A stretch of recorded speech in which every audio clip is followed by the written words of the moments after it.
You know the story we always hear about civilizations, right? They rise, they have their moment in the sun, and then they fall. We talk about Rome, the Mayans, you name it. But what if that whole story is just wrong?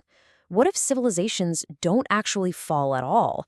Okay, let's dive into a really fascinating idea, a structural hypothesis that completely reframes how we should think about massive societal change. All right, let's get right to the heart of it. This whole rise and fall thing, it's a narrative. It's a story we tell ourselves.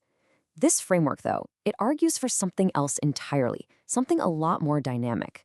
It's less about storytelling and more about, well, physics. And there it is, the core thesis in one sentence. Instead of seeing an ending, we should be seeing a transition. And this isn't just playing with words, you know? It suggests that what we call collapse is actually a messy, chaotic, but ultimately predictable process of reorganizing into something completely new. Now, this is where it gets really interesting. This slide shows how we can translate the language we use every day. We see stuff like decline, conflict, and polarization, and we tend to describe them as, moral failures or bad politics. But this model, it just swaps out those behavioral words for architectural ones. So decline becomes structural load. Polarization becomes coherence decay. And suddenly, these aren't just vague problems anymore. They're measurable forces acting on a system. So, if we're going to talk about architectural equivalence, we first have to get our heads around what the architecture of a civilization even is. And no, it's not just about buildings and roads. Think of it more like the entire operating system of a society. And here's a great breakdown of those components. The architecture is made up of its political structures, all the economic pathways that move resources around, the social hierarchies, the communication networks.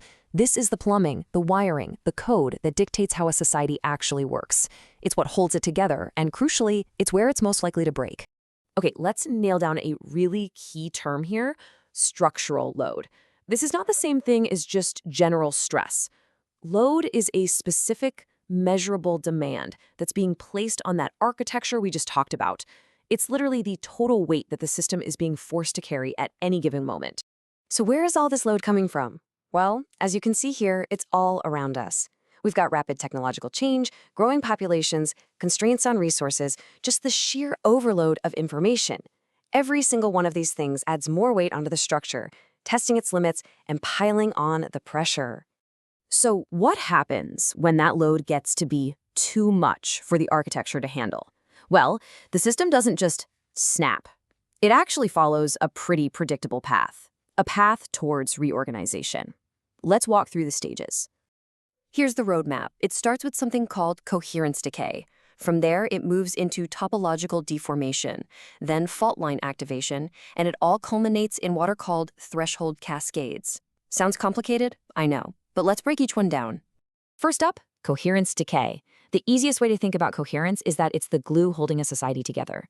It's our shared stories, our trust in institutions, the social norms that make life predictable. As that structural load increases, this glue starts to get weak. Trust disappears, institutions don't seem to work anymore, and it feels like society is just pulling apart at the seams. And remember, this isn't a moral failure. It's a structural response to too much pressure. So what happens next? Well, before a system completely shatters, it bends. This is called topological deformation. The fundamental shape of the society, the relationships between its parts, starts to get twisted and contorted as it tries to absorb all that load. And hey, this is not some abstract theory. We can see what deformation looks like in the real world. Things like intense political polarization, massive and clunky bureaucracies, institutions that just can't seem to change, and social networks breaking up into tiny, isolated echo chambers. These are all symptoms of an architecture that is straining at its absolute limits. Now that strain doesn't get spread out evenly. Nope, it finds the weak spots. It concentrates along pre-existing fault lines, and these can be anything: ethnic divisions, class conflicts, generational gaps, rivalries between nations.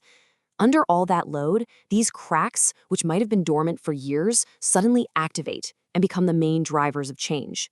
They basically determine the path the whole reorganization is going to take. This brings us to the most dramatic part of the whole process, the part we usually call collapse. But in this framework, it's not the end of the story, it's a hinge. It's the pivot point between the old, broken architecture and the new one that's about to be born. But here's a key question. Why do these huge historical shifts, like the fall of the Soviet Union, always feel like they happen overnight? The system looks stable for decades, and then boom, one day it's just gone. How does that happen? The answer is something called a threshold cascade. And as you can see here, it's basically a perfect storm. It's when multiple, seemingly separate problems all hit their breaking point at the exact same time. Feedback loops make everything worse, that social glue we talked about just evaporates, and the load just rips through the system uncontrollably. It's the structural version of a massive domino rally. So here's the really wild part. What does the system do to survive this cascade? It performs something called identity compression. Faced with all this overwhelming complexity, the civilization fractures. It breaks down into smaller, simpler, more coherent groups, nations, tribes, political blocs. It sounds like a bad thing, but it's actually a defensive move. By reducing complexity, the system is trying to stabilize itself. And that brings us to the final phase. Okay, the old architecture has broken apart. How does the new one get built? What kind of logic does it follow? Get ready, because this might be the most radical idea of them all.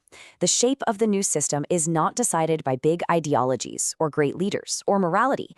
It's decided by physics. The new architecture that wins is simply the one that's most stable, the one that can distribute load the best and maintain coherence. The ideologies and the leaders, they only succeed if they happen to align with that new structural reality that's already emerging. And to make this all feel a bit more intuitive, just think of it like this. A civilization is basically a mind, just scaled up across millions of people. It processes information, it has structural limits, it experiences stress, and it reorganizes itself to cope with overwhelming load. It follows the same fundamental laws as any complex system. And that leaves us with one final pretty provocative question. If this structural model is right, if civilizations really do reorganize like minds under pressure, then all the chaos and fragmentation we see in the world today, it isn't just an ending. It's the painful, messy process of a new global architecture being born. And the real question for us is, what shape is it taking?